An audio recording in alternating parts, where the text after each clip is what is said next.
की इस पवित्र धरती पर इस मैदान में कितनी गर्मी में समय निकाल कर आने के लिए बहुत बहुत शुक्रिया आपका। यहाँ पर आने के लिए आपका अभिनंदन कर रहे हैं।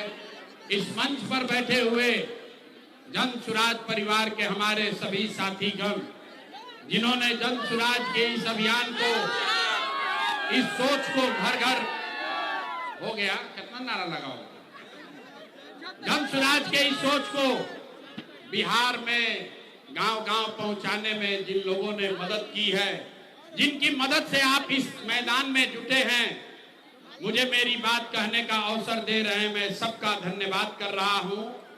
हमारे नाम है प्रशांत किशोर। भोजपुरी में बोले कि हिंदी में?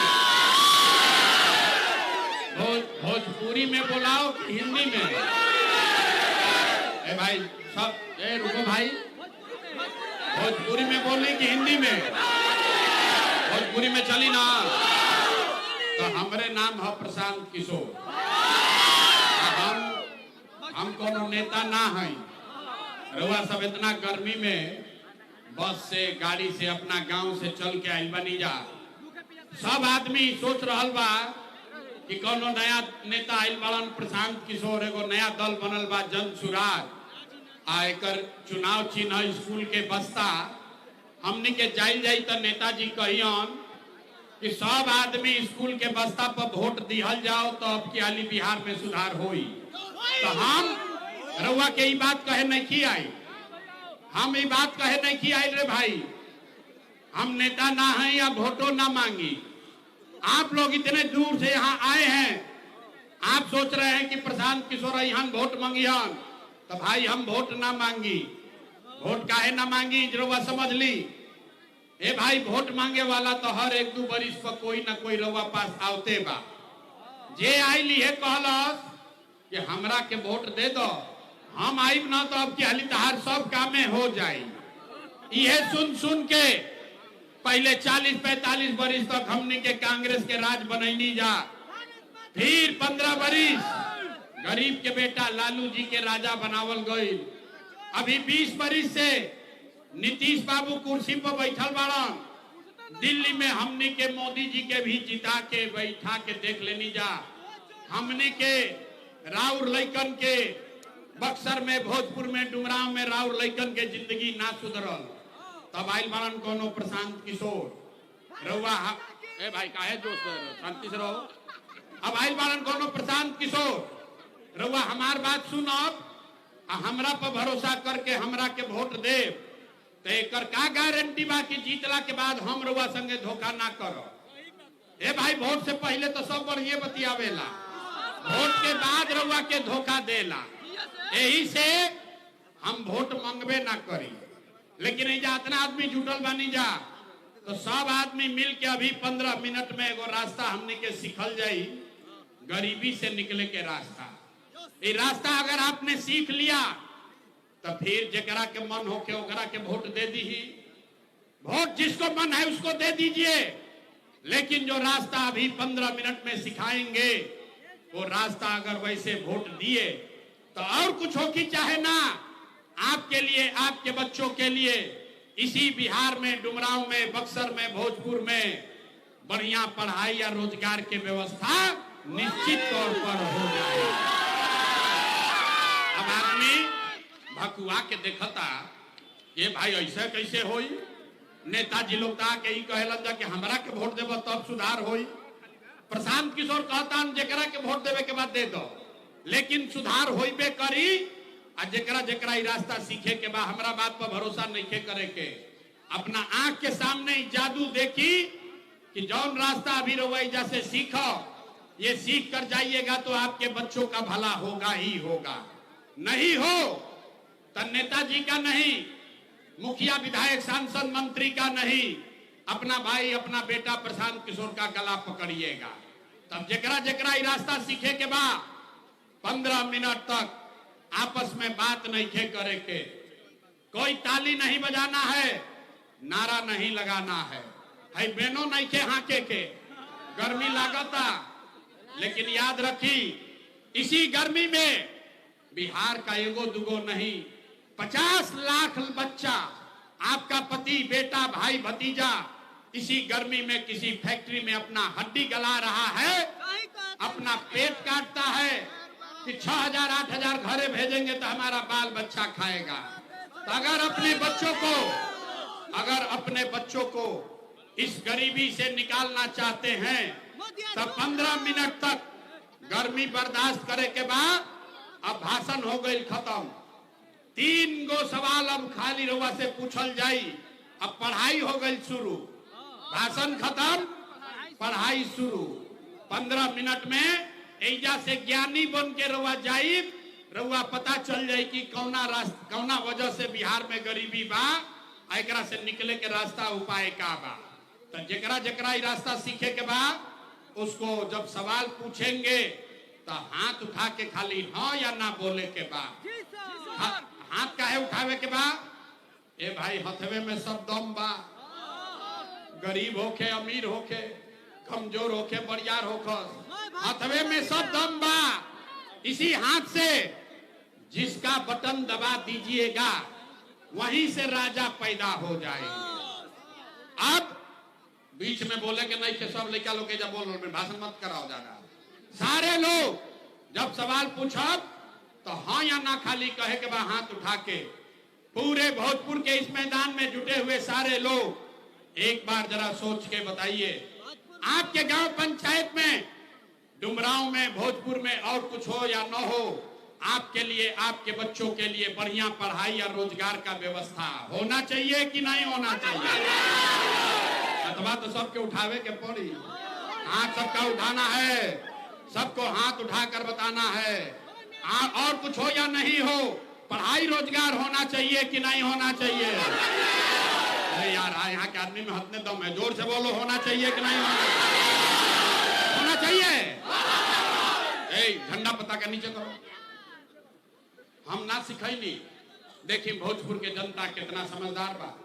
अरे भाई आप पढ़े लिखे हैं या अनपढ़, हिंदू है या मुसलमान, अगड़े हैं या पिछड़े, महिला है या पुरुष, अमीर है या गरीब, युवा है या बुजुर्ग, सब आदमी कहल हो कि ना भैया और कुछ होके चाहे ना, हमने के पढ़ाई रोजगार जरूर होके के चाहिए। इतना बात तो सबके बुझाता। आपको पहले से मालूम है किसी प्रशांत किशोर किसी नेता का जरूरत नहीं है। आपको मालूम है अगर आपके लिए, आपके बच्चों के लिए बढ़िया पढ़ाई रोजगार हो जाए तो कोई मुखिया बनो, कोई विधायक बनो, लालू बनस, नीतीश बनस, अगर आपके बच्चे के लिए बढ़िया पढ़ाई रोजगार हो जाए तो आपका जीवन सुधर जाएगा। ये बात पहले ही से सबके मालूम बा। अब देखी रहुआ अपना दुर्दशा के कारण सारा आदमी एक बार तनी अपन अपन लड़कन के चेहरा याद कर ली जा। सारे लोग अपने अपने बच्चों का चेहरा याद कीजिए और अपने बच्चों के नाम पर एक बार ईमानदारी से बताइए, आप में से किसने जीवन में एक बार भी अपने बच्चों के पढ़ाई रोजगार के लिए वोट दिया है? देखी तनी अपना क्षेत्र के जनता के दुर्दशा देखी। अभी बुझाता कि बिजली के करंट मार देलो। अभी कितना जोर से बोलनी है, ए भैया पढ़ाई और रोजगार होके के चाहिए। अरे भाई माइक दे दी, आधा आधा घंटा आदमी भाषण दी हम।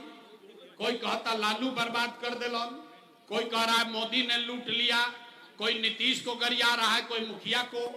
अरे भाई आपने तो अपने बच्चों के पढ़ाई रोजगार के लिए, अपने बच्चों के लिए वोटे नहीं दिया तो दूसरे को दोष क्यों देते हो? अब कोई खड़ा होके कही बिहार में बकैती बहुत बा, तो कोई बकैत खड़ा होके कही कि भैया एकर का गारंटी बा कि अपना लइकन खातिर वोट दिहल जाई तो हमने के पढ़ाई रोजगार मिली। कौना नेता के वोट दिहल जाओ, हमने के तो सब नेता के वोट दे के देख लेनी जा। बिल्कुल इसका गारंटी है, वोट जकरा के बुझाए ओकरा के दे दी, आपके बच्चे को पढ़ाई रोजगार मिलेगा ही मिलेगा। हमरा बात पर भरोसा नहीं खे करे के। अभी 2 मिनट में जादू देखी अपना आंख के सामने की राहुआ लड़का के पढ़ाई रोजगार कैसे मिली। सारे आदमी सोचकर दूसरे सवाल का जवाब दीजिए। आज तक आपने जिस नेता को भी वोट दिया, आज तक जौना नेता के हमने के वोट देनी जा, उन नेताओं ने आपका और आपके बच्चों का काम किया है कि नहीं किया है? नहीं किया तो हथवा उठा के बोले के बाद हथवा उठे के चाहिए ना, आवाज नहीं आए, हाथ उठाकर बोलिए नेताओं ने आपका काम किया है कि नहीं किया है? किया है कि नहीं किया? भाई जोर से बोलो, काहे गर्दन फड़वा रहे हैं? जोर से बोलिए, किया है कि नहीं किया है? नहीं किया है ना? अब देखो भैया सब लोग बोल ले बा, अब पलटिएगा मत, वीडियो में रिकॉर्ड हो गई, पूरा जवार देख ले लो। सब लोग कहल है कि भैया जौना नेता के वोट देनी जा आज तक हमनी के कोई कामे ना कैलस, तब जादू देखी। हम गिनवावे शुरू करता नहीं, सही बोलो तो जोर से हाथ उठा के हाँ बोलो, बात गलत बोलो तो हम ना बोल दे, बात खत्म होई। अभी आंख के सामने दिखी कि रोजगार पढ़ाई कैसे मिली। पूरा बिहार में बक्सर डुमरांव में बहुत सारे लोगों ने 5 किलो अनाज के लालच में मोदी जी को, भाजपा को वोट दिया है। तो बिहार में चाहे जितना चोरी भ्रष्टाचार बा, 1 किलो चोरी करके 4 किलो अनाज एजा के गरीब आदमी के मिलता कि नहीं के मिला? अथवा उठा के बोले के बा 4 किलो अनाज यहाँ के लोगों को मिल रहा है कि नहीं मिल रहा है? आपने हमने वोट दिया हिंदू मुसलमान बन के। चुनाव से पहले सब हिंदू लोग कहलन ए भाई हमनी के दशा कुछो होके, डुमरांव भोजपुर गांव के दशा कुछो होके, पहले अयोध्या में राम जी के मंदिर बने के चाहिए। तो भैया आपके गांव में नाली गली नहीं बना, स्कूल अस्पताल नहीं हुआ, भोजपुर डुमरांव में फैक्ट्री नहीं लगी, आपको इंदिरा आवास नहीं मिला, लेकिन आपके वोट से अयोध्या में राम जी का मंदिर बना है कि नहीं बना है? हाथ सबके उठा के बोले के बाद दोबारा ना कहवा, मंदिर बनल बा कि नहीं बनल? आपने हमने कई लोगों ने वोट दिया नीतीश कुमार को, लोग कहल ना मोदी के ना देव, लालू के ना देव, हम तो नीतीश के वोट देव, हमारा बिहार में बिजली पानी सड़क चाहिए। लालू जी के राज में बिहार में बिजली पानी सड़क ना रहे, तो नीतीश के राज में इसी भ्रष्टाचार वाले बिहार में बिजली का बिल 1000 आए चाहे 2000, घरे घरे बिजली आया है कि नहीं आया है? आपने हमने वोट दिया जाति के नाम पर, अपना जात के नेता के। बिहार में आदमी कहेला जी ही चाहे मर जाई, अपना जाते वाला के वोट दे। तो आपके जात के नेता ने आपके बच्चों के लिए पढ़ाई रोजगार का बात नहीं किया, लेकिन जाति का बात और जाति का गिनती जनगणना पूरा बिहार में कराया है कि नहीं कराया है? अरे भाई जाति के जनगणना भइल बा कि नहीं के भाई? तो 2 बार हिलैला पर काहे बोलते हो? हाथ उठाकर बोलो जाति का जनगणना हुआ है कि नहीं हुआ है? आपने हमने वोट दिया सिलेंडर के लालच में मोदी जी के। सभे कहल कि अब सिलेंडरे पर खाना बनावल जाई, तो भैया सिलेंडर के दाम 1000 हो कि 1200, घरे घरे सिलेंडर बटाई बा कि नहीं के बटाई? आपने हमने वोट दिया मोदी का भाषण सुन के कि मोदी जी ने गुजरात में बड़ा विकास किया है। तो भैया मोदी गुजरात में तो विकास करता, पूरा देश का पैसा ले जाकर मोदी गुजरात के गांव गांव में फैक्ट्री लगा रहे हैं और पूरे बिहार से, बक्सर, भोजपुर, कैमूर से आपके हमारे बच्चे गुजरात में जाकर नौकरी मजदूरी कर रहे हैं कि नहीं कर रहे हैं? ए भाई तो कौना बात पर वोट देनी जा कि नाम मिलो? अरे अपने अपने बच्चों के नाम पर कहा कि भैया जीवन में अपना लइकन के पढ़ाई रोजगार खातिर वोट ना देनी, ये जादू दिखावे आइल बानी। वोट वोट ना मांगी, ये बात दिखावे आइल बानी। ये बात बताओ तनी भैया बोइब बबूल तो आम कहाँ से खइब? वोट दे तारा 5 किलो अनाज खाती तो रोजगार कैसे भेटाई? वोट दोगे जाति के नाम पर तो लइकन के पढ़ाई कहाँ से होई? आपने अनाज के लिए वोट दिया, 4 किलो अनाज मिल रहा है। आपने मंदिर के लिए वोट दिया, अयोध्या में मंदिर बन गया। आपने बिजली के लिए वोट दिया, घर घर बिजली आ गई। आपने जाति के लिए वोट दिया, गांव घर में जात के चर्चा गिनती हो गई। आपने सिलेंडर के लिए वोट दिया, घर घर सिलेंडर बटा गई। आपने गुजरात के विकास के लिए वोट दिया, गुजरात में फैक्ट्री लग गई। आपने अपने बच्चों के पढ़ाई रोजगार के लिए वोट नहीं दिया, इसीलिए पूरा बिहार का बच्चा अनपढ़ और मजदूर बन गया। यही बात बतावे आइल बानी। वोट रवा कोई के दी, वोट कोई के दी, ये बात बतावे आइल बानी। आपको यही सिखाने आए हैं, आप हनुमान हैं, अपना शक्ति भूल गए हैं। अरे भाई वोट जिसको मन है उसको दीजिए, लेकिन जिस बात के लिए वोट दीजिएगा आपके वोट में इतना ताकत है वो होगा ही होगा, चाहे रवा लालू के दी कि नीतीश के दी, जनसुराज के दी कि मोदी के दी। जौना बात खातिर वह वोट दे वो काम हो कहीं के बाद, यही बात बताने आए हैं। वोट नहीं मांगते हैं। 3 बरिस से अपन घर परिवार छोड़ के गांव गांव पैदल गईनी। आपके यहाँ गाड़ी से आए हैं, लेकिन 2 बरिस पैदल चलनी 5,500 गांव में गईनी। गांव में जाके एक के बात बताओ तनी, अरे मेरे भाई अगर आप अपना और अपने बच्चे का चिंता नहीं करोगे तो दुनिया में कोई दल कोई नेता आपके बच्चे का चिंता नहीं करेगा। काहे करी भाई, जब रउआ अपन लड़का के चिंते नहीं थे तो लालू नीतीश मोदी प्रशांत किशोर राव लड़का के चिंता काहे करी है। अब रउआ के अभी अपना आंख के सामने रउआ दिखाई कि रउआ अपन लड़कन के अपना लड़कन के चिंता बा कि ना। ओकरा बाद 3 गो सवाल के बाद पढ़ाई खत्म, अब फिर रउआ के एगो गरीबी से निकले के मंत्र सिखाई।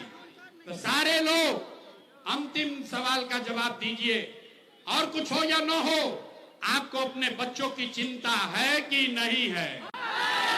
तो उठाओ, अपना बच्चा के लिए हाथ नहीं उठ रहा, हाथ उठाए रखिए, हाथ उठाकर बताइए अपने बच्चों की चिंता है कि नहीं है। जेकर बच्चा नहीं खन उनको बच्चा आगे हो, हथवा उठा के बोले के बा कि बच्चन के चिंता बा कि नहीं के बा। पूरा का पूरा समाज झूठ बोलता, कोई नेता का दम नहीं है। हम आपके घर में आकर कह रहे सब का सब झूठ बोल रहे। रउआ कहनी हाँ कि हमारा अपन लड़कन के बड़ा चिंता बा।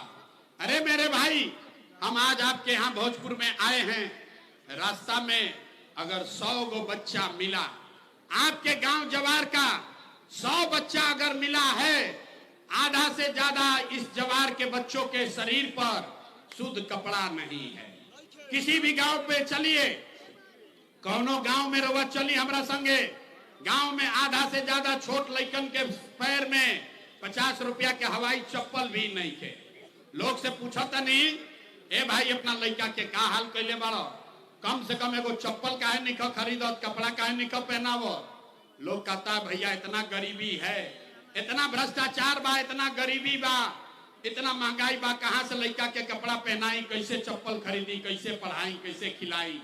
अरे मेरे भाई, अब आपको देखिए, जिन नेताओं ने आपके और आपके बच्चों का ये हाल कर दिया कि आपके बच्चों के शरीर पर कपड़ा नहीं, पैर में चप्पल नहीं, खाने के लिए बढ़िया भरपेट भोजन नहीं, आपका बच्चा बीमार पड़ता है तो दवा डॉक्टर अस्पताल नहीं, वह नेताजी अभी 3 महीना के बाद यहाँ वोट मांगे तो जितना लोग ऐजा बैठल बाड़न, ज्यादातर आदमी जाति के नाम पर हिंदू मुसलमान बन के 500 रुपया के लालच में मुर्गा भात खा के 2 गो पाउच पी के लालू के डर से मोदी या मोदी के डर से लालू के नारा लगा के अपने ही हाथ से उसी नेता को जाकर वोट दे के राजा बनाइएगा।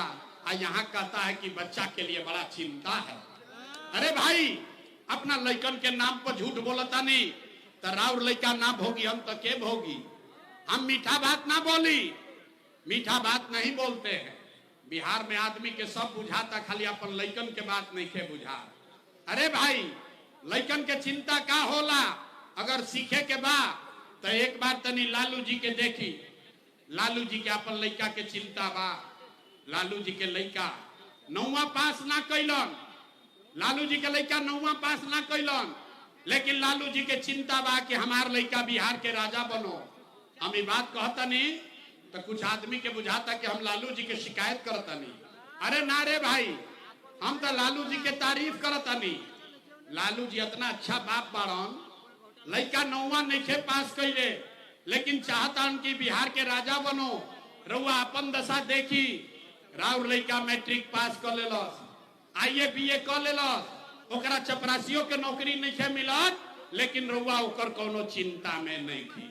गांव में बैठ के घर में, खेत खलिहान में, चौक चौराहा पर, दलान में, चाय के दुकान पर आदमी बैठ के चर्चा करता कि लालू जीतिहन की नीतीश जीतिहन, मोदी जीतिहन की जनसुराज जीती। अपना से पूछी, आपने कब ये चर्चा किया कि आपका बच्चा कब जीतेगा? यही बात बताने आए। बिहार में आदमी के सुधर ही के नहीं खेरे भाई। 5 बरिस एजा आदमी जियता नरक के जिंदगी। कौनो गांव में चली, लोग ये बताइए भैया नाली गली नहीं खे, ए भैया इंदिरा आवास नहीं खे, खाए के नहीं खे, कोई बीमार पड़ जाता तो दवा डॉक्टर नहीं खन, हमने के घर नहीं खे, रोजगार नहीं खे। 5 बरिस ये नरक के जिंदगी जियतनी, आ फिर वोट आवता तो ये सब बात भूला जाता। वोट के दिन एक एक बात याद रही, हमरा जात के खड़ा बा, चलो करे के वोट दियाई। वो चाहे चोर होके बदमाश होके आराउर लइकन के लूट के ले गई बा, लेकिन अपन जात के होकी तो करे के जाके बटन दबाई तो रउआ बताई कैसे सुधार होई। आदमी कहता है भैया एजा विकल्प ना रहे, अब रउआ आइल बानी, प्रशांत किशोर आइल बालन, बड़ा पढ़ल लिखल बान, भैया रउआ आगे आगे चली, हमने के सब आदमी रउआ के वोट दिया जाए, मदद कल जाए, रउआ बिहार के सुधारी। हम रउआ के हाथ जोड़ता नहीं रे भाई। एगो प्रशांत किशोर के छोड़ी, अगर 10 गो प्रशांत किशोर आ जाइहन तब वो बिहार सुधरे वाला नहीं थे। जब तक आप नहीं सुधरिएगा तब तक कोई बिहार को नहीं सुधार सकता है, कोई नहीं सुधार सकता है। हम गांव में चलीला, पूछिला भैया वोट केकरा के देले रहो, कहता है मोदी जी को। पूछे काहे? बोला मोदी जी का सीना है 56 इंच के। सुनी बिहार के लोग के दुर्दशा के कहानी। पूछे मोदी को वोट काहे दिए? बोला मोदी का सीना है 56 इंच का। पूछनी के एकरा से का होई? बोला एकरा मोदी जी सब मियाँ जी लोग के मार के भगा दीहन, पाकिस्तान पर बम गिरा दीहन, पाकिस्तान के 4 टुकड़ा कर दीहन। देखिए बिहार के लोगों का दुर्दशा। अरे भाई डुमरांव के गांव में बैठ के रउआ ही बुझाता कि मोदी के सीना 50 इंच बाकी 56 इंच, लेकिन अपन लइकन के, बिहार भर के लइकन के खैला बगैर सीना सिकुड़ा के 15 इंच भइल बा। ई रउआ नइखे लौकत रे भाई, तो सुधार कैसे हो? ना हो सकेला सुधार। हमरा भाषण देवे से कुछ ना होई, हमरा कितना बुर्बक मत बुझी। हम कतनो गला फाड़ नहीं जाके आदमी सुधरी हन ना, एजा से बहरिया निकली हन आ फिर ई बात भुला जाई। यही से रउआ के एगो अभी मंत्र सिखाई, वो रास्ता, वो मंत्र याद कर लीजिए, और फिर उसके बाद जिसको मन है उसको वोट दीजिए। लेकिन जो अभी मंत्र सिखाई वैसे दे तो और कुछ हो चाहे ना, दिवाली छठ के बाद रउआ लइकन के रोजगार पढ़ाई जरूर हो जाए। सारे लोग अब ध्यान से वो रास्ता सीखी। अगली बार जब वोट देने जाइए, जेकरा के बुझाए ओकरा के वोट दी। लेकिन ये बात याद रखिए, जिन नेताओं ने बिहार को लूटा है, जिन नेताओं ने आपके बच्चों को अनपढ़ मजदूर बनाया है, जिसने आपके पेट पर लात मारा है, वो आपके जाति का हो या धर्म का, दल का हो या गांव का, उसको वोट नहीं देना है। तो अगर ये बात बुझात हो के तो सब आदमी हाथ उठाई जा, देखी कितना आदमी सुधरे के तैयार बा। ना उठल हाथ, सबके हाथ सारे लोग उठाओ भाई।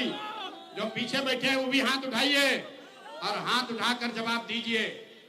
जिन नेताओं ने बिहार को लूटा है उसको वोट देना है कि नहीं देना है? आवाज ना, नेता सब इतना चूस ले बड़ा सन की मुंह में से आवाजों नहीं निकला। अरे जिन नेताओं ने बिहार को लूटा है उसको वोट देना है कि नहीं देना है? देना है कि नहीं देना है? आपके जाति का होगा, दोगे कि नहीं दोगे? हिंदू मुसलमान करी हम देव कि ना दे? अल्लाह के 2-2 हजार रुपया बटी हम देव कि ना दे? ना देव? अरे हम तो जनने की रुआ सब होशियार बनी जा। अरे हाथ नीचे कीजिए, रास्ता सीखिए। 2,000 रुपया देगा, पैसा लेना है। काहे लेना है पैसा? ये समझिए। आप बताइए, 5 बरिस राशन कार्ड बनावे में 2,000-2,500 घूस लागल बा कि नहीं लागल?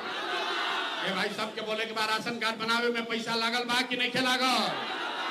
जाति प्रमाण पत्र बनावे में पैसा लागता कि नहीं लागल? एजा भोजपुर के गांव में 100 रुपया के शराब 300 रुपया में बेचाता कि नहीं बेचा?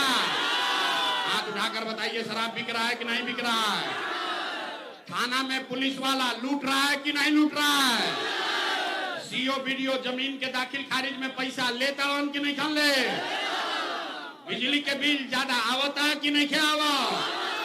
अरे भाई, तो 5 वरिस हमनिए से चंदा कह के लूट के पैसवा जमा कैले बाड़ा सन, वही में से वोटवा के समय ला के 1000-2000 दिया सन, तो हमनिए के अपने पैसवा ले लेवे के बाद। लेकिन पैसा लेला के बाद एक वो मंत्र याद करे के बाद, गरीबी से निकले वाला मंत्र सारे लोग याद कर लीजिए। जीवन में एक बार संकल्प लीजिए, इस बार जब वोट देवे जाइए, इस बार जब वोट देने जाइए तो जीवन में एक बार संकल्प लीजिए, इस बार वोट किसी नेता के लिए नहीं, किसी दल के लिए नहीं, अपने जात के लिए नहीं, हिंदू मुसलमान के लिए नहीं, 5 किलो अनाज के लिए नहीं, नाली गली के लिए नहीं, मंदिर मस्जिद के लिए नहीं, लालू नीतीश मोदी प्रशांत किशोर के लिए नहीं। जीवन में एक बार वोट सारा आदमी संकल्प लेगा, जीवन में एक बार वोट अपने अपने बच्चों के लिए देना है, अपने बच्चों के पढ़ाई और रोजगार के लिए देना।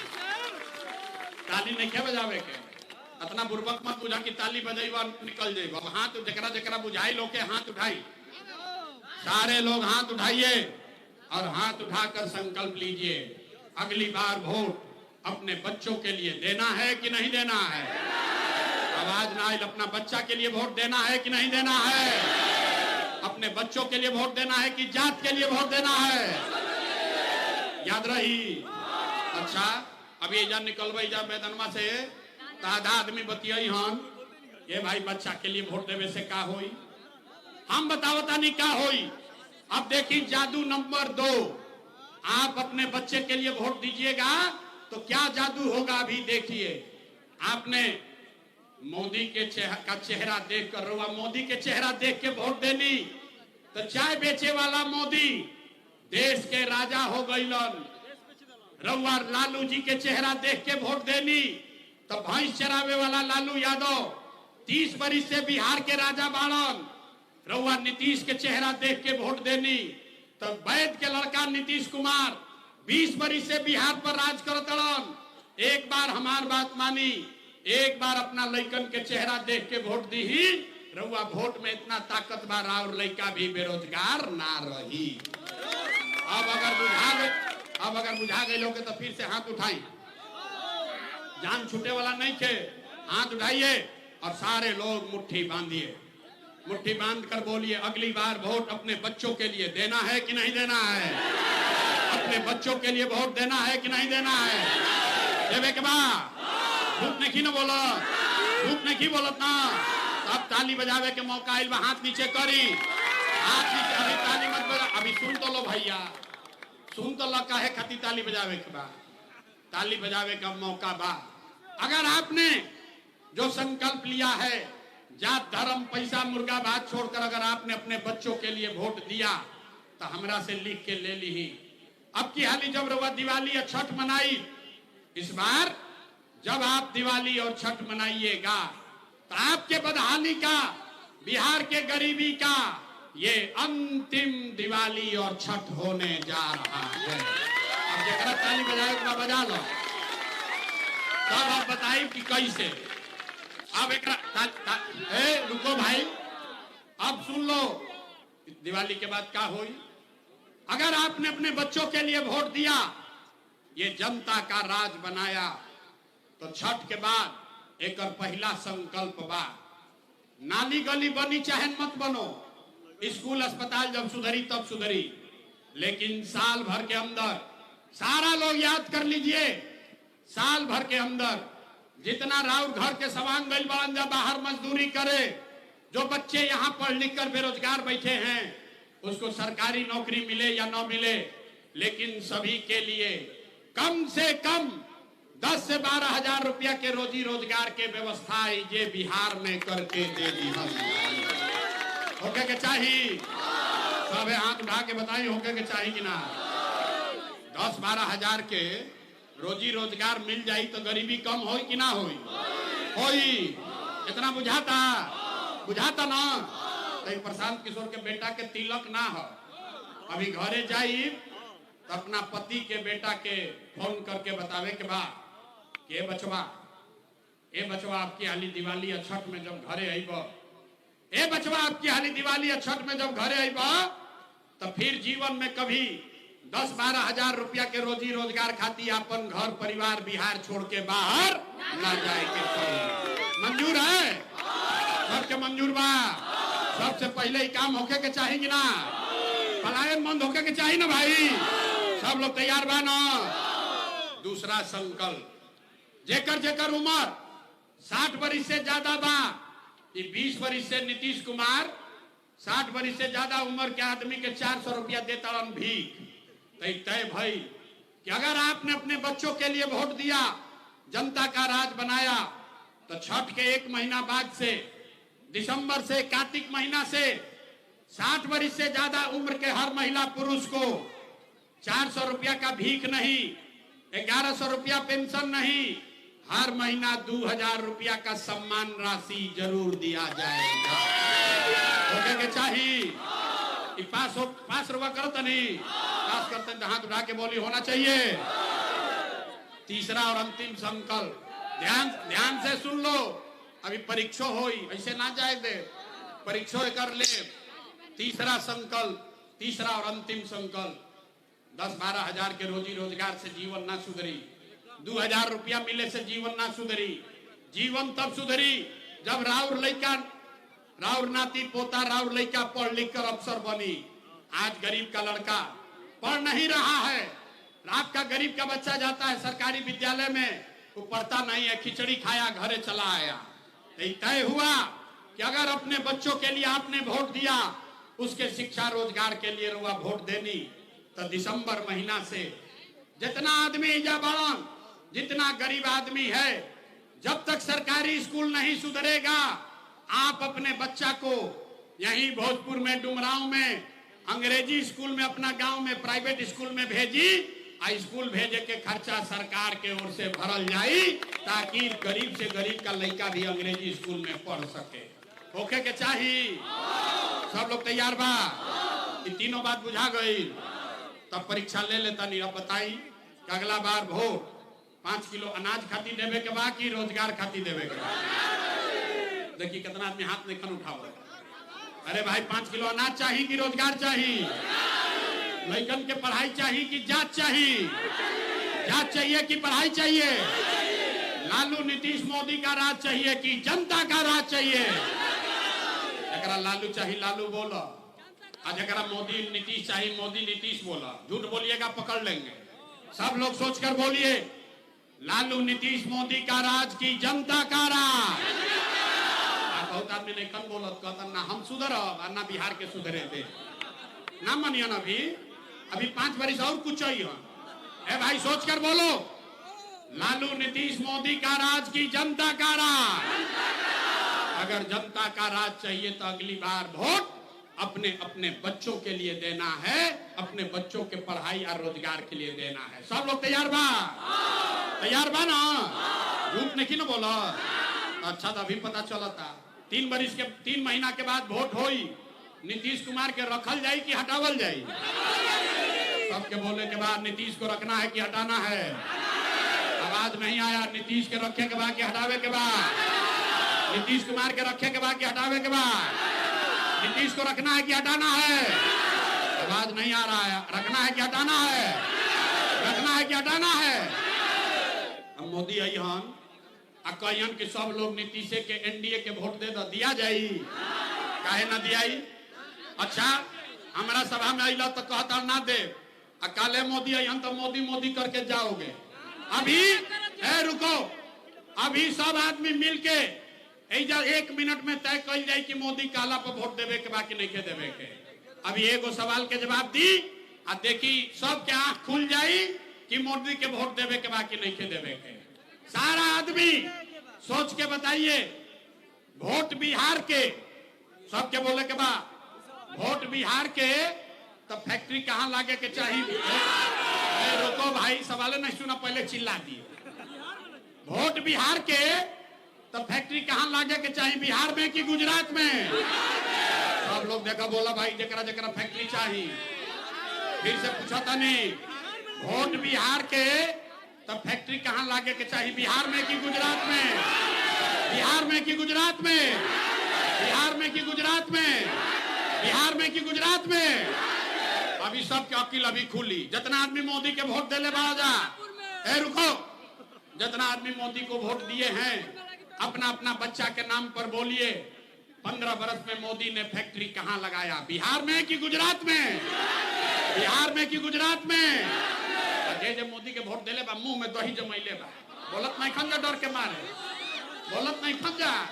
अरे भाई मोदी के भक्त हो, दम है तो बोलिए, 15 बरस में मोदी ने फैक्ट्री कहाँ लगाया? बिहार में कि गुजरात में? जोर से बोलो, बिहार में कि गुजरात में? बिहार में कि गुजरात में? तो ये मंजूर बा? वोट लेबा बिहार में फैक्ट्री लगेबा गुजरात में, मंजूर है? मंजूर है? मंजूर है? तो मोदी काला पर वोट दिया ही न दियाएगा? नहीं दियाएगा तो हाथ उठाइए, हाथ उठाकर बोलिए मोदी का ने वोट दोगे? नहीं दीजिएगा ना? नहीं दीजिएगा ना? और अगर मोदी कहने पर वोट दिए तो गुजरात में जाके लड़का मजदूर बनी हसन, होकर गुनाह होकर पाप आप ही के सर लगेगा। तो मोदी के कहने पर वोट ना दियाई तो नीतीश कुमार तो गई लो रैयन की जय हो। अरे रैयन की जय हो, जोर से बोलो भाई, रैयन की जय हो। भोजपुर के आदमी में हंसने आवाज है, रैयन की जय हो, रैयन की जय हो, रैयन की जय हो। Gallon gallon gallon, Nitish Kumar गए गए, बच गई लालू के ललटे। ए भाई अभी तय कर लो, तय कर लो, अभी लालू के ललटेन चाहिए। ए भाई लालू के ललटेन चाहिए, ललटेन का जंगल राज चाहिए, अपहरण रंगदारी चाहिए। अब दे दे लालू के वोट देले बा, मुंह छुपैले बा, कहीं पकड़ा मत जाई, कहीं पकड़ा मत जाई रे भाई। जैसे मोदी वाला लुकाइल रहन जा, अब लालू वाला लुकाइल बढ़न जा। ए भाई सब लोग बोलो, लालू का ललटेन चाहिए, ललटेन का जंगल राज चाहिए, अपहरण रंगदारी चाहिए। लालू रैयन की जय हो, जय हो। लालू नीतीश मोदी तीनों चल गइलन, के बचल? के बचल? आधा घंटा से समझावत तनी ना समझबो हैं? लालू से ठगैल, नीतीश से ठगैल, मोदी से ठगैल, प्रशांत किशोर से ठगैब। अरे भाई जयप्रकाश नारायण ने सिखाया आज से 50 बरस पहले, जब बड़ी अत्याचार भइल, बहुत भ्रष्टाचार हुआ, तो जयप्रकाश नारायण ने कहा सिंहासन खाली करो कि अब जनता आती है। बिहार में लालू नीतीश मोदी का राज नहीं, जनता का राज होना चाहिए। होके के चाहिए? पूरा हाथ उठाकर बोली होना चाहिए। सब लोग तैयार है? बिहार में जनता के राज होके के चाहिए? तो बोलिए पूरी ताकत से, जय बिहार, जय बिहार। सब सुनला के बाद आदमी कहता, ए भाई इतना बढ़िया बढ़िया बतियावत, अपना खातिर क्या चाहता? कुछ आदमी के बुझाते नहीं कि कुछ आदमी कहता है कि हम आइल बने जब मुख्यमंत्री बने, तरवा हमरा के नहीं जाना। हम इतना छोटा सपना लेके पैदा नहीं की भाई, एगो दुगो ना 12 जना के मुख्यमंत्री बनावे में कंधा लगैले बानी। ये मुख्यमंत्री बनने के लिए कंधा इतना पसीना नहीं बहा रहे हैं कि पसीना ऐसे बहावता नहीं।